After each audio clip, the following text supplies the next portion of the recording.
I'm Mike with Advanced RV, and I'm here in front of Van Winkle.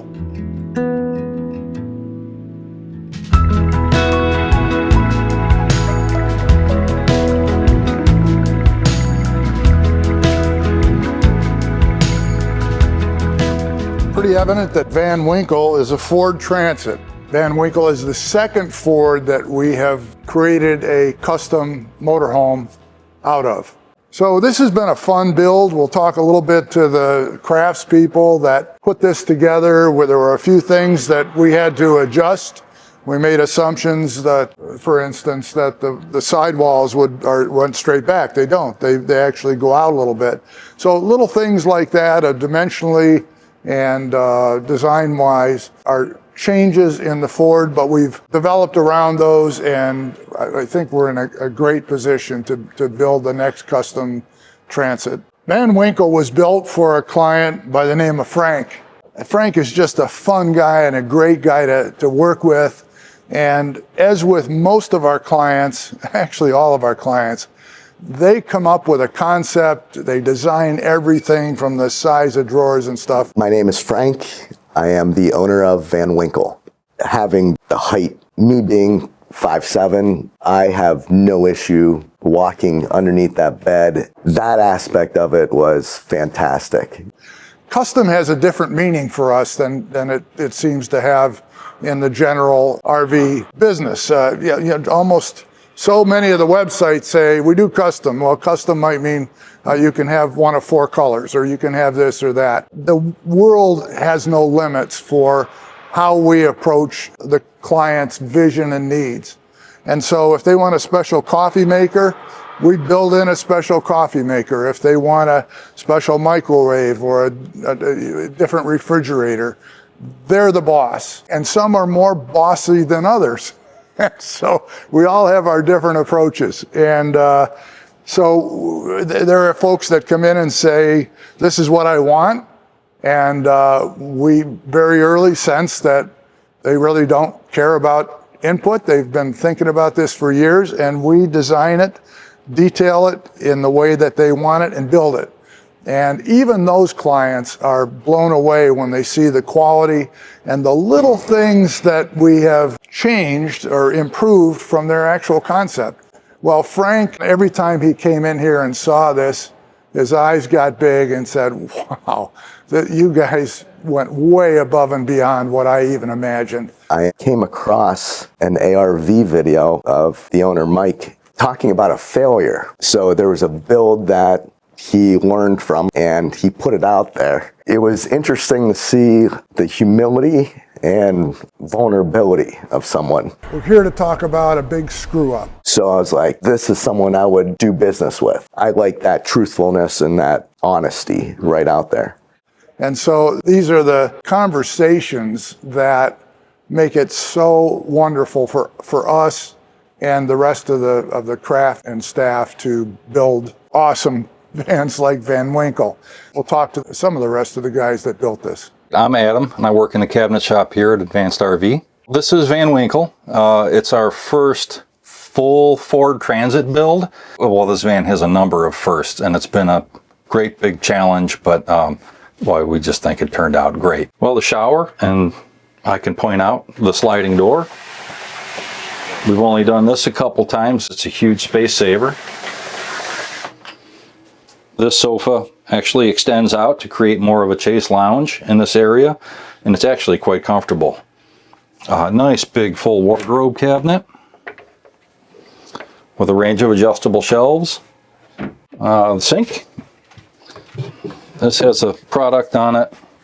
So it's the same countertop material, but on the back side, this is Richlite cutting board material, antimicrobial, all that good stuff. Underneath that lid would be the winterization valve and a number of the water pump and a number of other things. Of course, we have a nice sponge tip out. This is Ninja Foodie, big oven that you can pull out and set on the counter and use. You know, it's an air fryer. It's all of those things. Drawer storage.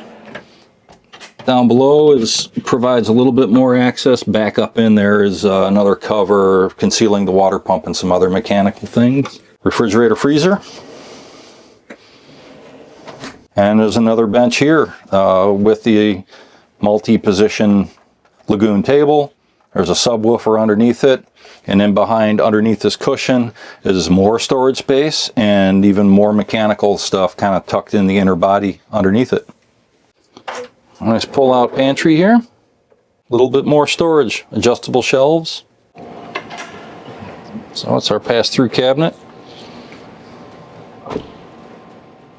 The loft bed is the first of its kind in that we needed a height clearance for the client to pass under without bumping his head as I would, which caused us to innovate an entire system where the mechanics of the bed were outside of the bed, where normally it would be contained in here under the mattress.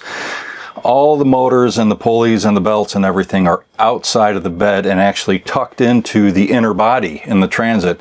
One good thing about the Ford Transit is that in the window areas, there is a huge amount of space that we've tried to capitalize on in several places, particularly where the motors are for the bed, which by pushing those outboard as far as we could, it caused us to be able to build a pretty wide bed, wider than we thought it was going to be, actually. The rear bath is something that I am fond of. We were faced with, like I said, a number of challenges, it being the Ford Transit, so there were a lot of questions on how we were going to pull it off and where the mechanical was going to go and the infrastructure. It's really all very similar, but very different. Yeah, the bed was the biggest challenge. The slat ceiling lent itself to a whole nother set of challenges in getting everything centered so that it lines up with the bed and all the grain stacks. Otherwise, as far as the cabinetry goes, it's pretty much a standard build. There were a few details and things that we had to accommodate. The screen door is a huge challenge because of the shape of the opening in a Ford Transit, very different than the Mercedes Sprinter. So there was a lot of development that had to happen there. Trying to find found storage and found places, like I said, in the inner body to run the mechanical in that, a lot of it worked out to our advantage. But just having to locate different things where we would normally go, it's almost second nature in a Sprinter where, well, this is going to have to go here, this is going to have to go there. This was like a clean slate, and we really had to come together and figure out where things were going to be placed. We found a couple things with the windows, not so much in this case because they're pretty small windows, but the full-size windows and the Transit actually taper down in the front. So if it's an operational window, it's a little bit out of parallel to the cabinets. Ronald, who works in our plumbing department, had some real challenges here because it's got rear tanks, and just trying to situate underneath this cabinet where I'm standing is, the water pump, the water-to-water exchanger, the tempering valve, and providing access to those things, winterization valves, and where they would normally be positioned. This is altogether different. So we definitely had to work together on, are we going to be able to have access where we need access to those plumbing things? Can we move the plumbing, or do we need to change the cabinet? The electric in this van is, the lighting, as you can see, is very random, very difficult. So working with BMO and FIG on the layout and how to achieve this lighting, the bed in particular, this was a first. Up in here is actually a pin switch that creates contact. As the bed comes up, it makes contact, and the only electric in the bed is for the lighting. But when it's down, naturally, the lighting doesn't need to be on. Travis, who works on the cabinet department, really stepped up in here and put together this ceiling, developing it, laying it out, doing all the finishing, all the assembly, all the install, working with electric and getting the lighting positioned. There was upholstery involved. Really just ran the gamut of procedures here in creating the ceiling and the bottom of the bed. It was just an amazing amount of work, and it just seemed like it fell together. We had to make it modular in a way that we could get this ceiling out should we ever have to service anything, which presented a whole nother batch of challenges. But Travis just stepped right up and figured out an awesome method, and the execution was perfect. I'm Travis. I work in the cabinet shop here.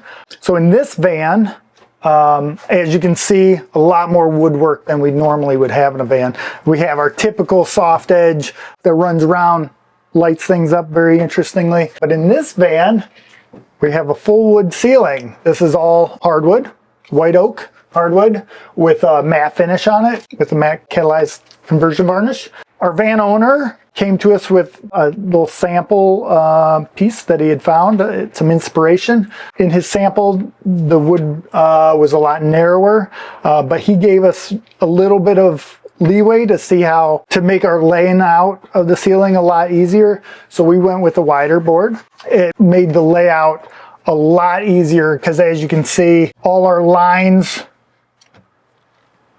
reflect the cabinet, the shower. In this case, I don't know if you can see in the video, but it's scribed around our air conditioner, which gave that a nice little effect. Our boards also travel, the lines travel under the bed, so everything lines up from a vantage point in the back through and underneath the bed. I'll go ahead and lower the bed and we'll see what that looks like.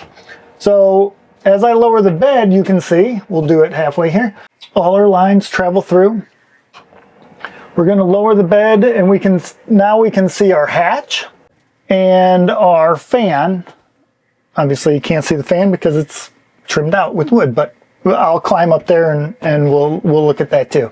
One side has a blind so we can block out the sun, but he can lay here and stare out the hatch. One side has a screen. It's magnetic, pulls across, clips to the other side. Part of the challenge with doing the ceiling was I was given some basic layouts, but we didn't know exactly where the hatch was going to be. I mean, we knew within a half an inch, but a half an inch or quarter inch or eighth inch is a lot once we start laying out straight lines. I had to build the ceiling on the bench with our basic layouts. Then once the van got to the wood shop, I had to pre-install the full ceiling, lay out the hatch. Dave and Cohen in the metal shop fabricated the shroud that conforms to the roof of the van. And I had to factor that all in, get the screen to work, trim this out, and then I'll go ahead and climb up. Okay, so on here, we have the Max fan, which lifts up. It's not. Comes out. You can have air, fresh air come in the van. But this is held in with magnets so it doesn't rattle. But all our lines line up. It's real nice and pretty. But the trickiest part about this whole build was this all has to be able to come out. There's a lot of wires that control these lights. If anything goes bad, this all has to come out. So it all had to go in, it all had to come out. It went in raw, had to come out to be finished, be put back in the exact same places, and be able to be removable for further maintenance if so needed. Obviously, fresh air in the vans are very important. This allows them to open up the hatch, pull the screen, you can have fresh air at night. It's held simply by magnets. The other side is to block out the sun or to give them pure dark. I'm Rob Wick. I participate in the design department here and with client communications on new builds and remodels. Frank's a cool guy. He's about my age, Gen X. He's just a really happy guy, and it was fun to work with him. He had an objective of a bed that was in the front inside the sliding door, which is not something that we typically do, block the sliding door with the bed potentially. But he had a good idea, came with a layout in mind, and achieved it to his expectation. I've had a few different people tell me this is the nicest advanced RV we've built yet. Partly because it's on a transit, partly because it's really custom to the client's wishes at a level very specific to the client and very new because it's on a transit to advanced RV. So it was, instead of starting from a template, it was starting from a blank slate. So I think it turned out great. His first objective was to have lounging space with a view of the outside, both at the sliding door and at the rear of the vehicle. So he has kind of catty corner in the vehicle here, 2 nice benches that are big enough for 2 people. This one opens out into the aisle. That one, the bed comes down on top of. And so his objectives was to have lounging and sleeping space open to the outside, over and above any other thing. His objective of having the bed at the sliding door necessitated putting the bathroom in the galley at the back of the van, and I think it turned out really awesome. The fitment is actually less ideal, in my opinion, at the sliding door, but I believe he wanted a lounge space forward in the vehicle, near the driver's compartment, near the sliding door. You can hang out here with the rear doors open, and I'm 6'3", and there's plenty of room here if I was gonna watch the sun set. Very useful. And we can do this. I just want to turn some lights on. Trim lights. All the lights. So that's for hanging things off of and tethering with bungee cords or ratchet straps.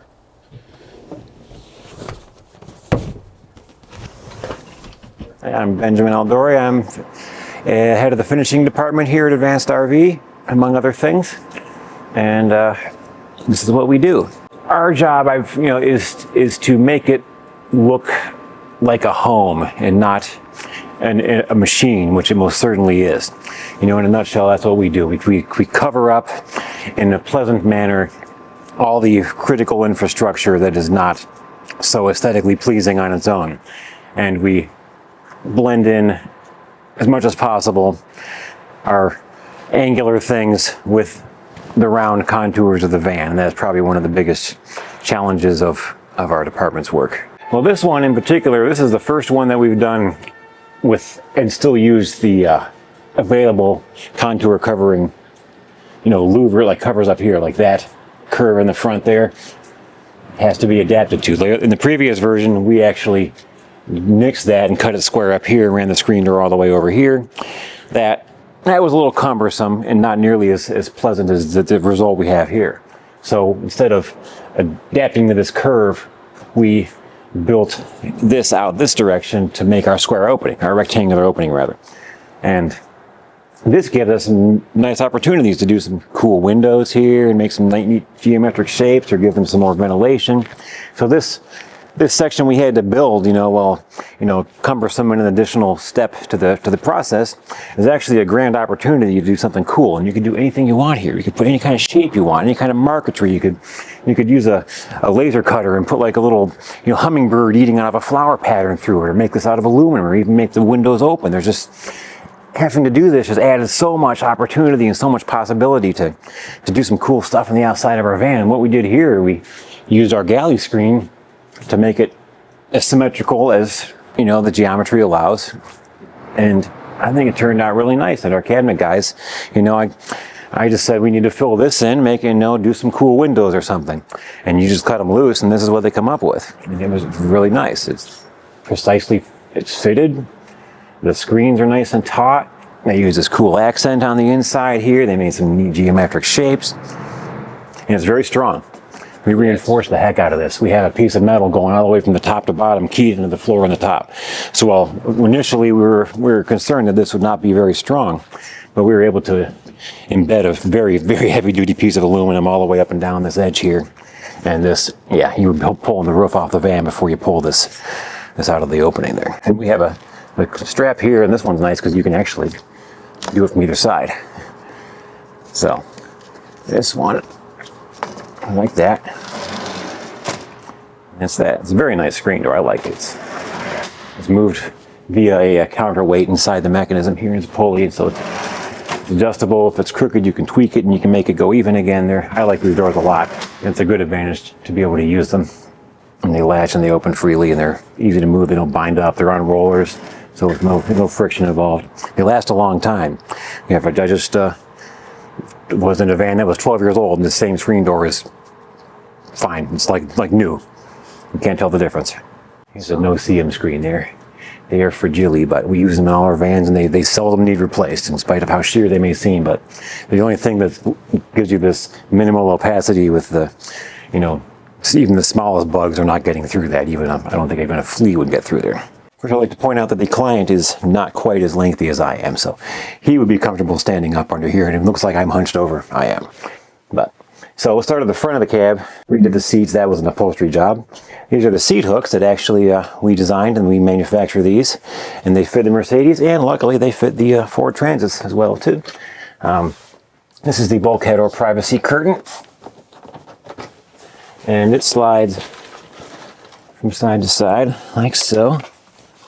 These are actual metal ball bearing rollers on this track, and they're very, very smooth. So this is to give the client some privacy when they're changing their clothes or whatever. It hangs tidily.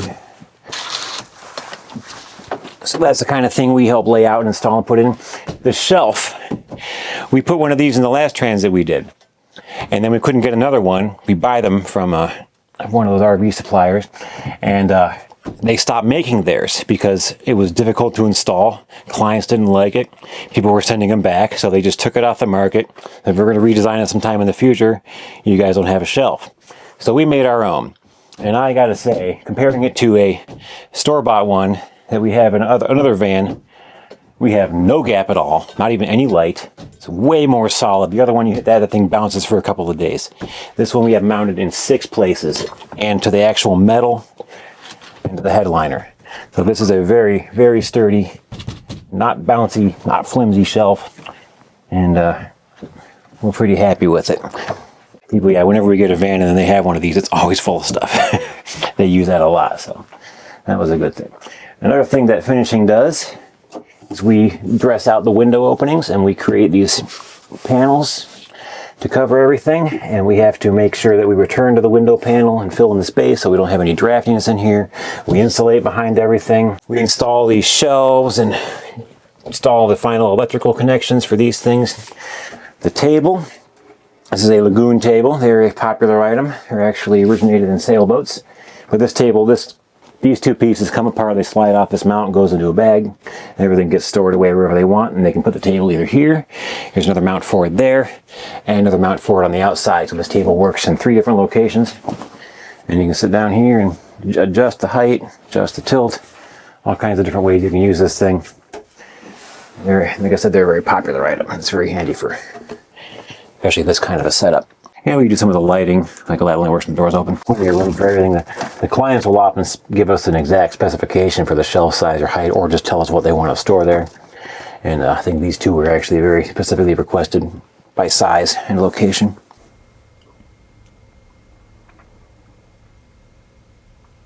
And this is also controllable via an app on your phone.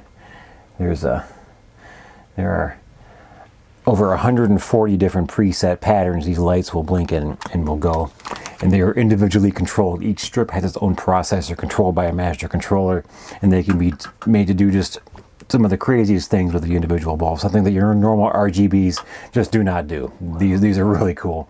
Let's see if there we go. Yeah, you can do stuff like this. Which your garden variety Amazon RGBs are not going to do that.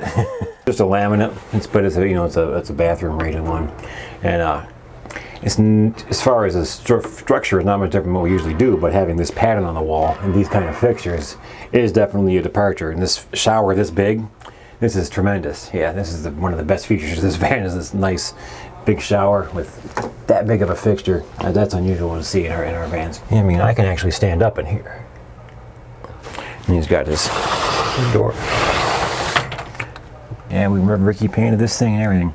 Had to leave this spot blank because there's numbers that shine through behind the plastic that would be obscured were we to paint it there. So he masked it out. It looks really good. Little goosenecks in the corner. Put these in. There's one over here, one over there for when the bed's down, and there's one here for when they want to sit here and read or whatever they want to do. Yeah, that's about all finishing does, but one of my favorite parts about this van has got to be these lights. They are it's just amazing what they do. And maybe we better let BMO show you how the lights work, since he's the one who installed them. In this coach, Frank wanted a platform bed. The problem with the platform bed is that when it's up, you don't have a lot of light coming down, and when you put it down, you don't have any light above it anymore. So we had to come up with like a dual lighting system, and to add to the wow factor of it, we wanted to add addressable LEDs, so you actually can change all the coloring of the LEDs to, just depends on your mood, or you can just have it white. They do have crazy patterns that you can do. Very, very cool. Also in the bed, when you actually lower it down, it actually shuts off this section of lights, and there's a section of lights above it that turn on. So basically you never lose the lighting wherever you are. So we'll lower the bed. So when you go ahead and put it back up,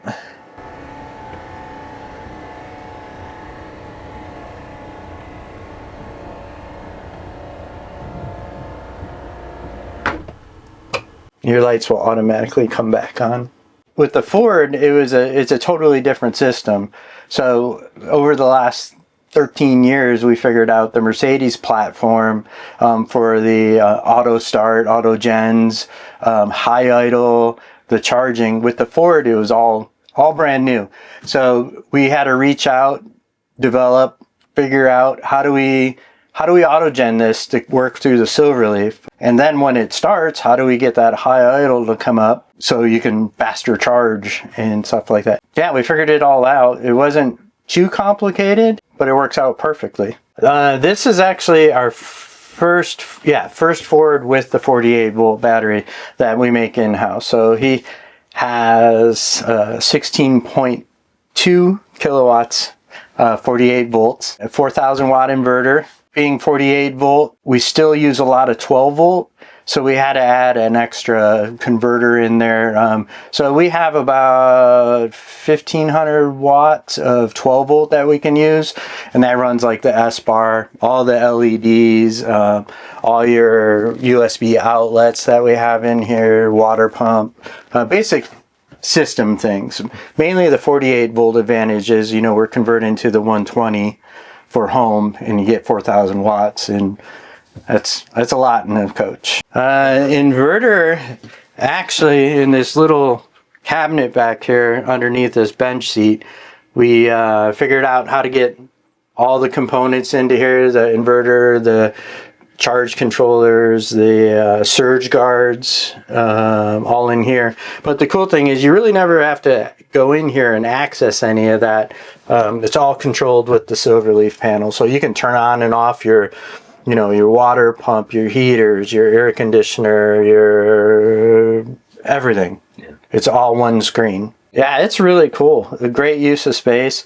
The screen door thing is, the guys in finishing did a phenomenal job. It's all Sonos, so we used a Sonos soundbar, which basically is directly to the TV. It's also Bluetooth, and it also talks to the subwoofer down there, so you get a full rich sound. Hello, this is Alex. I am the master upholsterer from Advanced RV, and now we are here to talk about these seats for Winkle. The first request from our customer was find the best comfort for him. That means add extra foam at the cover.